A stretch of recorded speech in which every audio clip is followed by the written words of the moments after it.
اور حضرت ابراہیم علیہ السلام کا یہ معجزہ دیکھ کر اللہ پر ایمان لے آئے اور حضرت ابراہیم علیہ السلام کی دعوت توحید کو قبول کیا۔ ایک روایت میں یہ بھی ہے ناظرین کہ حضرت ابراہیم علیہ السلام کے لیے وہ آگ جو ہے وہ 40 روز تک جلائی گئی تھی، اور حضرت ابراہیم علیہ السلام 40 روز تک اس آگ کے اندر رہے تھے،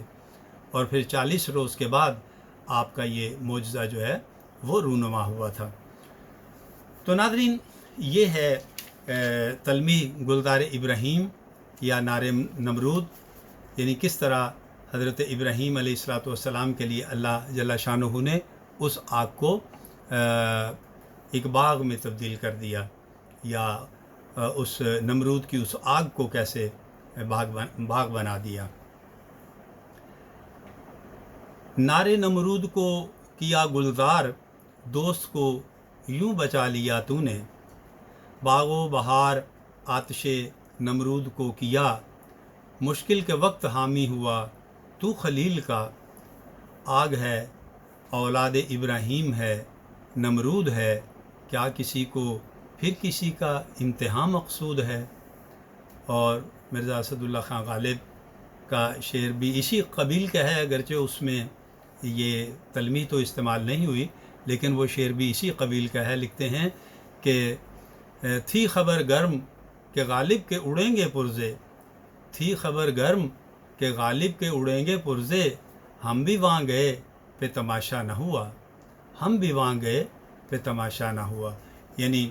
نمرود نے تو چاہا تھا کہ حضرت ابراہیم علیہ السلام کو معاذ اللہ قتل کر دے، جان سے مار دے، لیکن اللہ جل شانہ نے اپنے خلیل کی اس طرح سے مدد فرمائی کہ اس آگ کو باغ میں تبدیل کر دیا۔ اسی طرح ناظرین ایک اور تلمیح ہے گنج قارون۔ گنج کا لفظی معنی ہوتا ہے خزانہ، اور قارون جو ہے یہ ایک شخص کا نام ہے۔ روایت میں آتا ہے کہ یہ حضرت موسیٰ علیہ السلام کا چچا زاد بھائی تھا، اور بہت ہی امیر آدمی تھا، بہت امیر تھا، دولت مند تھا۔ اللہ نے اس کو بے پناہ دولت سے نوازا تھا، اور اس کی دولت کا اندازہ ناظرین اس بات سے لگائیے کہ اس کی دولت کا جو خزانہ تھا اس کی کنجیاں یعنی چابیاں جو ہیں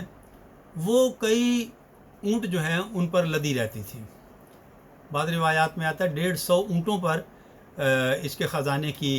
کنجیاں جو ہیں وہ لدی رہتی تھیں، اور وہ بہت ہی ظالم اور مغرور اور بخیل شخص تھا، کنجوس تھا۔ حضرت موسیٰ علیہ السلام اسے بہت سمجھاتے، اسے اللہ کا پیغام دیتے، اور روایت میں آتا ہے کہ حضرت موسیٰ علیہ السلام نے قارون سے کہا تھا کہ وہ اپنے مال کی زکوٰۃ دے، تو وہ زکوٰۃ دینے سے انکاری ہو گیا، اس نے اپنے مال کی زکوٰۃ دینے سے انکار کر دیا، اور حضرت موسیٰ کلیم اللہ علیہ السلام کی نصیحت نہ مانی۔ تو ناظرین اس کے نتیجے میں، اس کی اس نافرمانی اور سرکشی کے نتیجے میں اللہ جل شانہ کا عذاب اس پر نازل ہوا، اور وہ اپنے ان خزانوں سمیت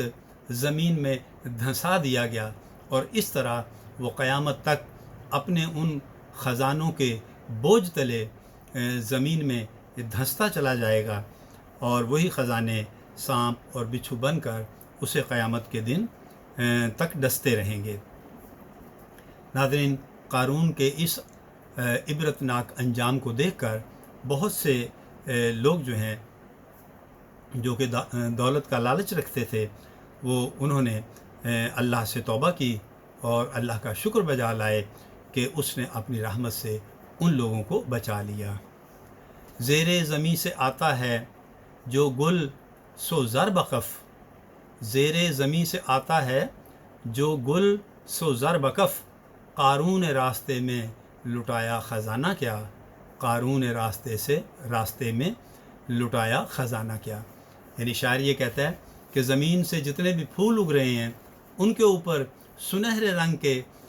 زردانے جو ہوتے ہیں انہیں وہ تشبیہ دیتا ہے کہ یہ سونے کے بنے ہوئے ہیں، تو یوں لگتا ہے کہ زمین سے جو بھی پھول اگ رہے ہیں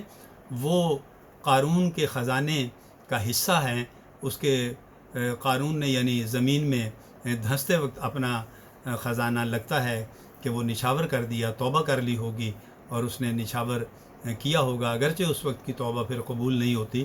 اور اس طرح وہ جو اس نے خزانہ لٹایا تھا، یہ پھول جب زمین سے باہر آتے ہیں تو اس خزانے کا کچھ حصہ اپنے ساتھ لیے ہوئے زمین سے باہر اگتے ہیں، اور اس لیے ان کا رنگ سنہرا ہے۔ تو ناظرین، آج کے لیے اتنا ہی۔ امید کرتے ہیں کہ ہمارے ناظرین کو ہمارے آج کے لیکچر سے ضرور کچھ سیکھنے کو ملا ہوگا، اور ہم آپ سے چاہتے ہیں کہ آپ ہماری ویڈیوز پر اچھے اچھے کمنٹس بھی دیا کریں تاکہ ہم آپ کے لیے اور مزید بہتر ویڈیوز بنا سکیں۔ تو ناظرین، اس کے ساتھ ہی اجازت چاہتے ہیں۔ اگر حیات و مہلت نے مہلت دی تو آئندہ حیات و صحت نے مہلت دی تو انشاءاللہ آئندہ بہت جلد آپ کی خدمت میں آئندہ ویڈیو کے ساتھ پھر حاضر ہوں گے۔ تب تک اپنا اور اپنے پیاروں کا بہت خیال رکھیے گا۔ اللہ ہم سب سے راضی ہو۔ فی امان اللہ۔